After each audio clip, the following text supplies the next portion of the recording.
Magandang gabi sa inyong lahat guys, no? Dito po tayo ngayon guys sa tirahan po ng mga kaibigan ting Diwindi guys. Dahil meron pong ipapaabot po sa atin si Linyo.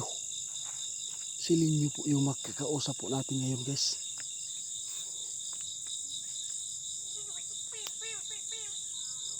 Ay, salamat kaibigan!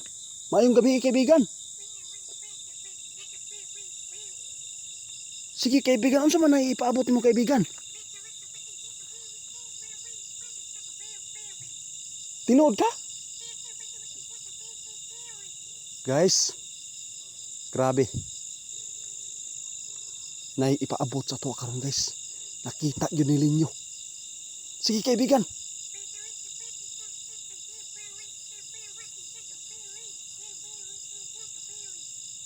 Pagkada kong problema guys. Tinood yun ni kaibigan, mo nakita? Ayun na guys. Pati asawa ni BBM guys ha. Na si President Bongbong Marcos guys. Ang asawa niya karon guys. Perting luya. Takot na pong mabulgar yung mga sekreto ni Lisa Marcos guys. Ito po yung nakikita ni kaibigan ngayon guys.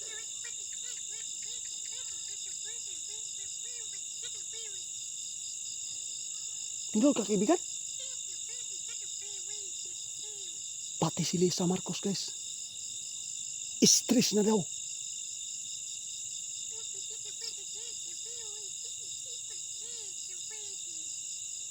Grabe guys. Kung naalay makakita ni nga video karon guys sa mga nagsuporta kay Tatay Digong guys. Malipay jud guys. Tungod kay ang istorya gyud nila guys. Naagyoy karma nga moabot sa ila sa mga Bongbong Marcos. Grabe kaibigan.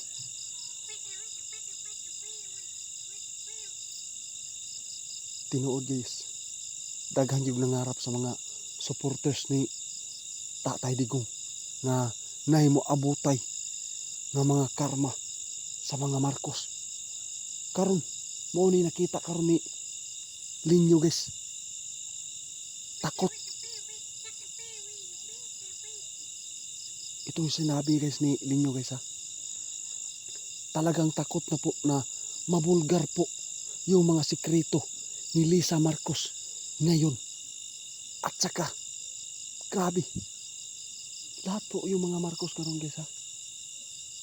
Asawa o bana na stress na rin. Grabe po. Ito kaibigan no.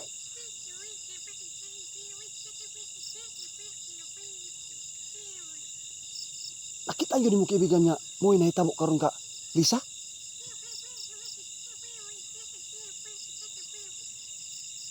Na ako'y pumunta na kaibigan.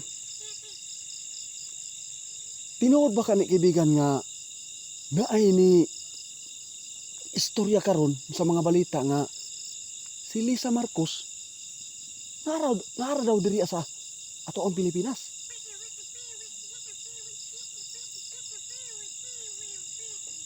Ayan guys. Ito po yung mga tanong niyo guys ha. Linawin po natin. Ang sinabi ngayon ni Linyo guys, dili tinuod guys nga naa sa Pilipinas karon si Lisa Marcos. Anong moabot man si Lisa Marcos diri guys nga wala pa man niya na settle ang iyang problema dito sa laing nasod.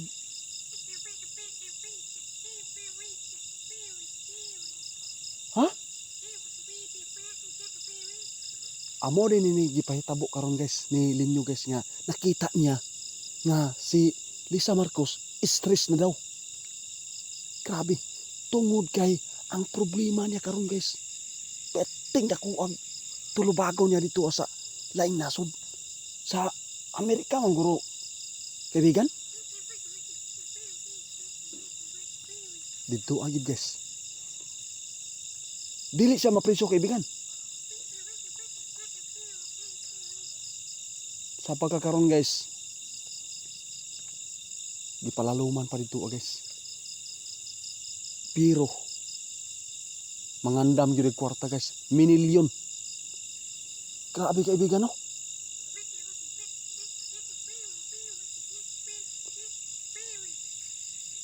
Grabe.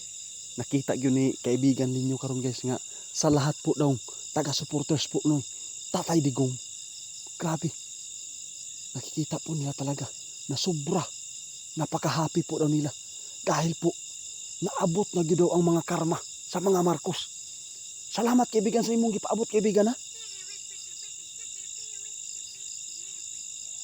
Grabe guys, di gito katuhuan guys no nga sa kadali sa panahon. Pilar ka bulan. Grabe ang karma nga naabot karon guys. Dako kay tulubagon si Lisa Marcos. Mao day karon nga stress na rin. Tapos grabe. Hapit na gyud nga tanan-tanan mabulgar. Tungod sa nakita ni kaibigan karon sa iya nga grabe gyud. Makuhaan gyud siya mga sa tawag ani kaibigan. Tinuod yun mga ebidensya guys.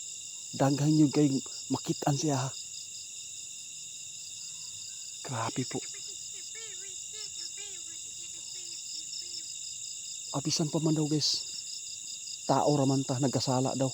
Lahat po daw tayo guys magkasala. Naluoy po si kaibigan ninyo. Salamat kaibigan ha. Grabe. Kaabi kung di na kamaluoy kaibigan ni Lisa Marcos. Dili gyud ita kahukom guys sa tao guys. Kay tanan-tanan gyud kita makasasala. Ang Ginoo ra gyud ay maka-desisyon sa tuwa kung asa ta padulong. Pero karon sa tinuod lang kaibigan nakita gyud nato sa mga supporters ni Tatay Digong Duterte. Perti naghanag nalipay karon. Sa nitabo karon nga mga karma nila Marcos mag-asawa. Grabe guys. Salamat kaibigan sa imong gipaabot kaibigan. Dili ko magdugay kaibigan ha.